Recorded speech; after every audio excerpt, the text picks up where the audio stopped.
really would love to know what goes on at that club. Oh, it's a living. True. So, apparently, I catch this all the time, but I listen to the song so fast. She's 19 years old. That's so young to me when it comes to this world. Really? That's it? She says she's 19 in the song. Why don't you forget that stuff? You look like you're 16. I'm 19, but I'm old for my age. I'm just born to be bad. It's just one of the, you hear this lyrics so many times, you just don't click. Yeah, Mimi's only 19. Wow. In this world, which is young. When you think about all the shit she goes through in the next year, you know? Yeah, I guess I just didn't think about it. Yeah, it is. Listen to the lyric. It's right there. And she's born to be bad, which I crack up at that line every time. The real question is, how long has she been at the Cat Scratch Club? Because I don't know if that's legal. And it's New York. It's New York in the 80s. So I guarantee there's no ID checking if she's been there a couple of years. It is New York in the 80s. A completely different world. Child labor laws. Oh, man. So, we didn't think about that. I never thought about that way. You're right. I never thought about how long she's been there. And wow. So, Roger finds her stash, tries to hide it, which is hysterical because he's a terrible hider. He's absolutely awful at it. One would think he would find a better hiding spot than his back pocket, but we'll get to that in a minute. Her candle's out for like this. He goes through 3 matches during this song, by the way. He lights her candle 3 different times throughout the song. You know, one would expect that for a drug user. She'd have a better handle of...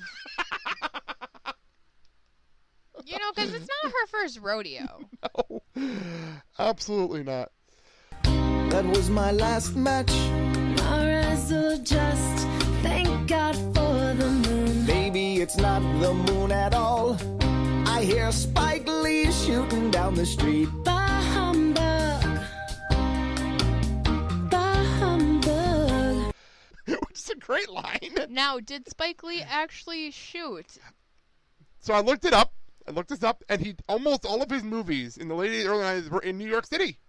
Okay. Almost everything was in New York City. So I looked it up, and what could have been referencing in here, there's 2 movies that could have been referenced here because Do the Right Thing came out around the time the movie was out. Okay. In the timeline of the movie, in 1989, in December or November, Do the Right Thing came out. But they could also be referencing Mo Better Blues, which was from the New York City, and it came out in 1990. So I think it might be referencing that. Okay. So there you go. Maybe Wants to Dance because, well, why not? We're in a musical. Who cares? And during the dance, they finally introduced themselves. I love the fact that it took 4 minutes of this song to finally get names through all this. Hey, I have your drugs. Hey, what's your name? Pretty much. I'm Roger. They call me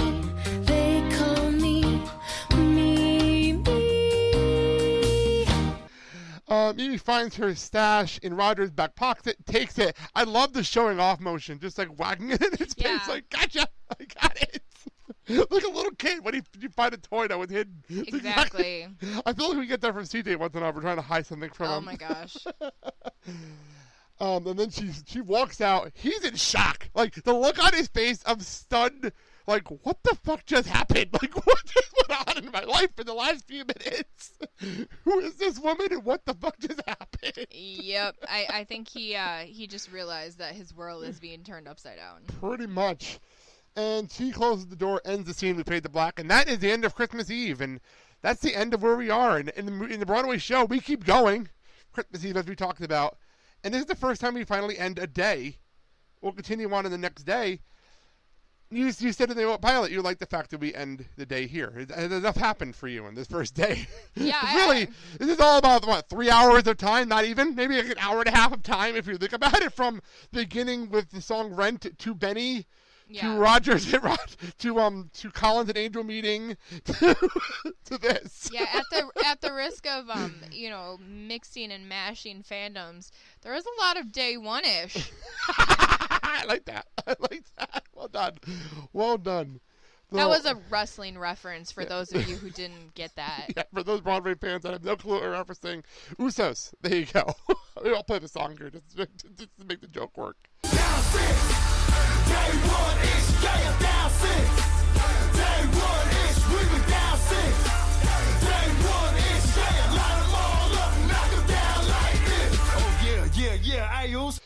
So what we're leaving it here is for Collins and Angel are on the way to life support. And obviously, they get to know each other really well because we'll meet them tomorrow. We'll meet Angel on Christmas Day. Yay! And I can't wait for that song. I look forward to Today for You every time we watch this movie because it's so over the top and fun. That's the next one for us. I'm actually getting up my notes to see what the next... I know we have a few songs in our next grouping for our next episode in a couple of weeks. By the way, for those listening, we are moving to every other week format just to make our lives easier. Because I got so much going on. I'm recording Clerks Minute, and I just have so much time. I have so many things going on and so little time, and I want to spend more time with my wife here during the summer and our kid during the summer. So instead of sitting here recording, this makes more sense to go every other week. So next show, we start Christmas Day, and as the songs we'll have in this little period of time will be Today for You, Tango Marine, Woohoo! and Life Support. Okay. Because then I ended it because the next couple of songs just fit together perfectly for our next show. So that'll be in 2 weeks. Thank you so much, everybody, for listening to the show. I hope you enjoy us talking about this stuff. I know I have some people over. We have some good listeners. The listenership is actually pretty high for a show that we just started. And well, hello, everyone. You can find us on Facebook, Twitter, and Instagram. We're all over the place, and we share information. I know we were recently followed on Instagram by Anthony Rapp. Awesome. So that's pretty cool. So I think the fact that I had the interview go up and he's like, oh, I remember him. Remember that guy? So I guess it's not a bad thing that he followed the show. So that's pretty cool. Rate and review us. We're on iTunes, Spreaker Radio, and by this point, iHeartRadio. That's pretty damn cool. We have a Facebook group community. It is the Life Cafe Rent Discussion Group. It's a very small group right now. Come join us. Even if you're not, I know people said, I'm not a big fan of the movie, but I love the Broadway show.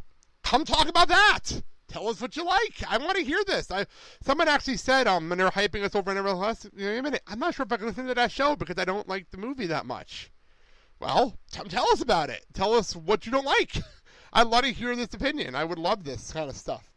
So, that all being said, we'll be back in 2 weeks. Oh, I forgot to plug one thing. We're part of the Filling Void Podcast Network. Sorry, boss. Completely forgot. And you can hear... Don't take away our car.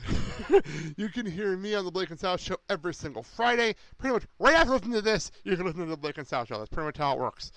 And then Clerks Minute Summer Series is going on the opposite Friday of this show. So next Friday, you can hear the Clerks Minute Summer Series with me and Kyle talking about the animated series of Clerks. So that's going on this summer. That's everything now. Thank you so much for listening to the show. I'm Blake. I'm Mandy. Have a good day, everybody. No day but